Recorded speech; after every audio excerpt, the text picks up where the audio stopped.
Hi everyone. Okay, so we're starting off this semester in this class with this particular topic because, let's face it, you're probably not super excited to be taking a chemistry class, and whatever you've heard about chemistry has probably been fairly daunting. Maybe even for some people, you've heard some pretty traumatic stories. So what I want to do is I want to equip you with the tools that you need in order to do well in this class. And spoiler alert, you're going to have to study. Okay, so before we can get into how to study effectively, though, I want to start off with giving you a good idea of how we even remember things in the first place. So our first topic is going to be memory. So it's easy to make a new memory when that piece of information you're trying to remember is tied to a significant emotional event. So for example, if you are shocked or surprised by something that happened, such as a surprise birthday party, it could also be, an unpleasant surprise, such as the death of a favorite musical artist or something like this. Another type of significant emotional event would also be something like if you were frightened, terrified, or injured, and so on and so forth. So unfortunately, there's usually not a significant emotional event that happens every day in college. So what does that mean? That means that we need to work a little bit harder in order to create the memories of the information that we are trying to learn. So we need an even deeper understanding of how memories are formed. There are 3 types of memory, and they each last different amounts of time. There's sensory, short-term, and long-term memory. And sensory memory lasts the shortest amount of time. Most of us wouldn't think of sensory memory as really being memory. It's more like just an awareness of your immediate surroundings. So, for example, it could be the lighting of the room versus the information that you're seeing on the screen. Maybe it's different auditory inputs and things like that. Okay. Now, let's say that you're sitting in your home office, your living room, your bedroom, what have you, and you're just listening to this lecture, right? And that's what you're paying attention to. But let's say that an agitated, aggressive dog or another worse creature suddenly enters your room. Your sensory memory would probably drop all of these other details about what's going on around you, and it would focus on this threat to your well-being, right? So your memory is always going to snap to that which demands the most attention at a given point in time. Your sensory memory really only lasts fractions of a second, which is why we don't even think of it as being a memory per se. It's just incoming information. Then the most important pieces of that information are the ones that are stored in our short-term memory, right? So it's the stuff that you remember about a situation. Okay, let's move on to short-term memory. Let's talk about those things that are the memories that we kind of remember, all right? So these are the details about that study session or that scary event that could be worth remembering.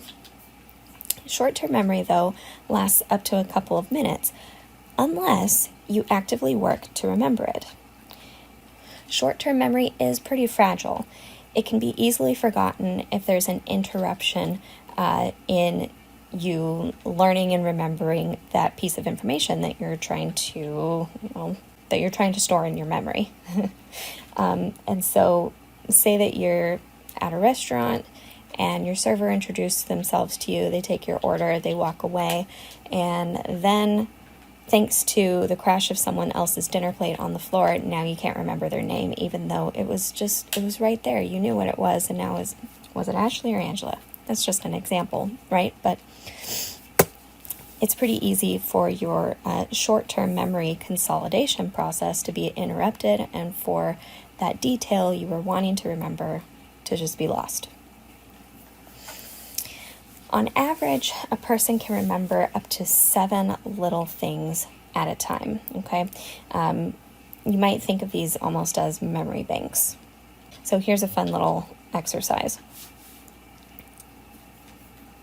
See if you can remember this number. Okay, what was it?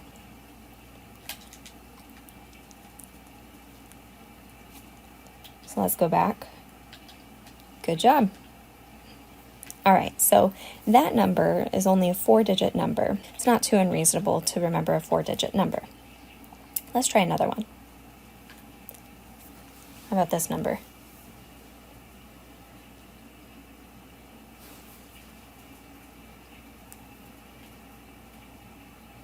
Okay, I'm going to take it away.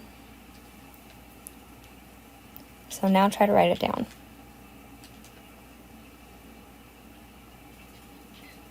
How'd you do? Probably not so good this time. But what if instead I rewrote the number like this? Do you think that would be easier to remember? Probably. So here's the trick with something like this is that, okay, the number itself is actually 10 digits long.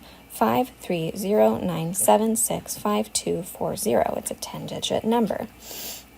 But if I rewrite it so that it is 3 batches of 3 to 4 pieces of information in each batch, it suddenly becomes a lot easier to remember. In any scientific discipline, there are a lot of facts, there are lots of rules, there are lots of naming systems for you to remember. And so if you can work to categorize those rules into distinct groups and rule sets, it's going to be easier for you to remember everything about the discipline because those facts are categorized. We're going to touch on this topic again in the next video, but we're also going to touch on this topic multiple times throughout the semester.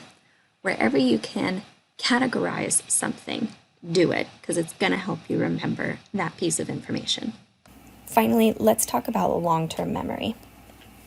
Long-term memory are details that you actually can remember. So this is what we think of as our memories. Long-term memory is something that actually stuck. It can last minutes, days, up to years, and how long it lasts depends on how often it's reviewed.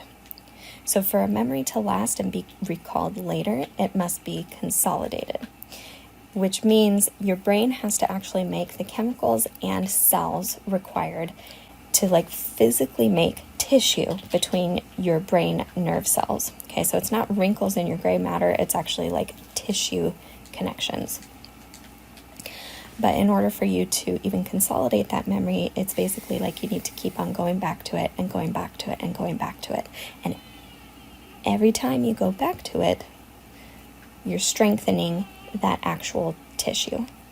And so therefore, this is why it's important for you to study material often and frequently, especially before an exam, but also long before the exam comes up, so that those brain nerve cells are already strong by the time you need to recall it in the middle of your exam. This is the why behind all of those very repetitive study techniques. So in addition to practice, I guess I kind of covered item number 2 here first. In addition to practicing the information and reviewing it very, very often, your brain also needs at least 6 hours of sleep each night. Yes, you also need to have good nutrition, you need water, you need to have the information come into you in the first place, right? But so assuming that you learned the information and that you have a good diet, you also need to get 6 hours of sleep each night. It's actually one of the reasons why babies need so much sleep, is because they are learning so much information. It is insane. Okay, so long story short, in order to make long-term memories, you need to use those memories and review them often, or you're going to lose them. A lot of people are often concerned that they are not smart, and that has something to do with their ability to learn or their ability to remember things, right? So we've talked a lot about memory, but we haven't talked about this ability to learn just yet, so I want to do that. This article from Scientific American is a really great read. It is long, so I've summed it up for you. Students who are told from a very young age that they are smart, tend to believe that intelligence is something that they are born with and some other people are not born with.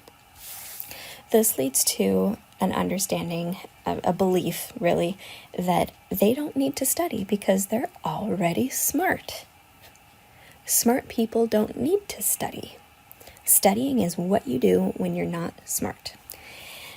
So as soon as these students encounter difficulties in their education, instead of putting in the effort to study whatever the material is, they are overcome with a feeling of powerlessness and they give up.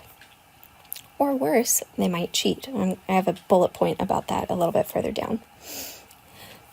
In contrast, students who were raised up being praised for their efforts and for using the right strategies to tackle a certain obstacle, they feel like they can control a situation, and they tend to keep on trying in situations of difficulty until they get it right, instead of being ashamed of their mistakes. Okay, so this effort and strategy mindset leads to people reaching a high level of achievement in their life, right? So in their education, but also in their work, in their personal relationships, and so on.